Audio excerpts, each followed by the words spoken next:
च्याङ्जा जिल्लामा अवस्थित नेपालकै पहिलो होमस्टे सिरुबारी।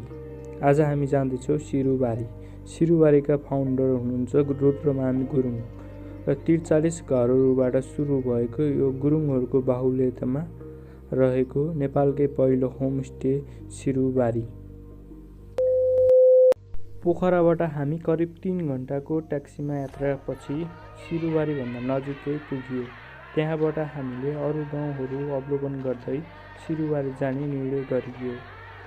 सिरुबारी जानलाई सिरुबारीकै गेटसम्म ट्याक्सी, कार, बाइक सबै पुग्दो रहेछ, बट हामी चाहिँ हिँडेर जाने निर्णय गरियो। त्यहाँको जङ्गलहरू अनि त्यहाँ बाटोमा पर्ने बस्तीहरू अवलोकन गर्दै सिरुबारीको यात्रा लागियो। आज हामीसँग हुनुहुन्छ नर्वे देशबाट आउनुभएका 2 जना पाहुनाहरू।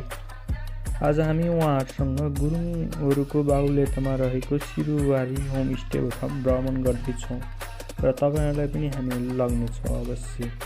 र तपाईँहरूले हाम्रो यो युट्युब च्यानललाई सब्सक्राइब गरेर माया गर्न चाहिँ नबिर्सनु होला। अरू यस्तै ठाउँहरू पनि हामी हजुरलाई भ्रमण गराउँदैछौँ।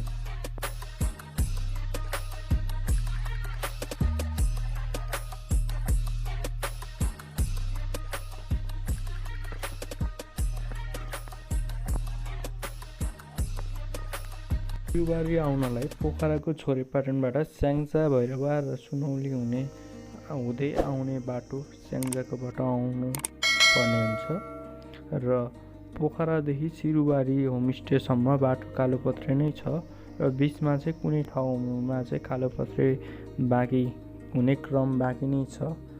तर हजुरहरूको साधन भने सिरुबारी होमस्टेको गेटसम्मै आउनेछ। तर हामी भने चाहिँ त्यसको अवलोकन गर्दै हिँड्दै रमाइलो रमाउँदै हिँडिरहेका छौँ। हामी चाहिँ आज कार्तिकको टिकाको दिन आएका छौँ। बाटोमा चाहिँ हामीले दृश्यहरू अवलोकन गर्दै आएका छौँ र यो चाहिँ सिरुबारी होमस्टेको गेट हो। हामी चाहिँ इन्ट्री भइसकेका छौँ। अनि यहाँ माथि चाहिँ देख्न सक्नुहुनेछ आई लभ सिरुबारी भनेर एउटा ठुलो बोर्ड राखेको छ, देख्न सक्नुहुन्छ। सिरुबारीमा चाहिँ 43 घरधुरी रहेका रहेछन्। यहाँ आउनुभएका पाहुनाहरूलाई चाहिँ आफ्नो रोटेसन सिस्टममा राख्नु हुँदो रहेछ। यसरी गर्दा चाहिँ प्रत्येक घरधुरीहरू, प्रत्येक होमस्टेहरूले चाहिँ आफ्नो रोटेसन सिस्टममा पाहुनाहरू राख्दाखेरि उहाँहरूलाई सबैजनालाई फाइदा मिल्नेछ। यसरी मिलेर काम गर्न सकियो भने, यसरी काम गरियो भने चाहिँ सबैजनालाई फाइदा हुनेछ। यो सिस्टमले चाहिँ एकदम राम्रो लाग्यो मलाई चाहिँ। सिरुबारीमा पर्यटन विकास समितिलाई सम्पर्क राख्नु पर्दछ अनि उहाँले चाहिँ हजुरहरू बस्ने होमस्टे देखाइदिनु हुँदो रहेछ। यहाँको प्रत्येक मानिसहरूले एकदम फ्रेन्डली हुनुहुँदो रहेछ। यहाँ तपाईँलाई गाउँकै सदस्य जसरी व्यवहार गर्नुहुँदो रहेछ। यहाँको नियमअनुसार यदि तपाईँहरू 12 देखि 15 जनासम्म हुनुहुन्छ भने तपाईँहरूलाई चाहिँ भव्य बाजा बजाएर चाहिँ स्वागत हुँदो रहेछ। त्यसका लागि हजुरहरूले पहिले सम्पर्क गर्नुपर्ने हुँदो रहेछ। यहाँ चाहिँ हामी तिहारको समयमा आएको हुँदा उहाँहरू चाहिँ तास खेलेर रमाइरहनु भएको थियो। केही समयको विश्रामपछि हामी सिरुबारीको दृश्य अवलोकन गर्नको लागि यहाँ रहेको भ्यू टावरसम्म हिँड्दछौँ। करिब 30 मिनटको हिँडाइपछि हाम्रो सिरुबारी भ्यू टावरमा पुग्ने लक्ष्य लिएर हिँडिरहेका छौँ। भन्दै पनि हामी केही समयको हिँडाइपछि सिरुबारी भ्यू टावर पुग्दछौँ। यहाँ चाहिँ एउटा टावर निर्माण गरिएको रहेछ। हामी आउँदा मौसम त्यति राम्रो नभएकाले यहाँबाट देखिने दृश्यहरू त्यति राम्रो देखिएन।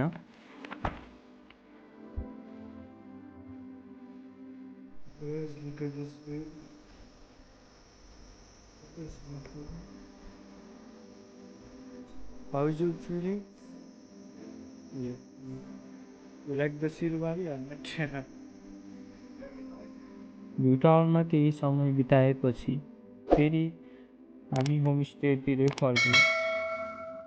करिब 32 वर्ष इन्डियन आर्मीमा बिताउनुभएका रुद्रमान गुरुङले आफ्नो गाउँलाई कसरी विकास गर्ने र गाउँको अर्थतन्त्र बलियो बनाउने भनेर उहाँले दिएको बारेले आज पुरै गाउँ नै अर्थतन्त्रले बलियो छ। प्रत्येक गाउँ तथा ठाउँहरूमा रुद्रमान गुरुङ जस्ता व्यक्तिहरू पनि हो भने देश विकास हुनलाई समय नै लाग्दैन थियो र यस्ता व्यक्तिहरू प्रत्येक ठाउँहरूमा हुनुपर्दछ भन्ने मेरो बुझाइ छ।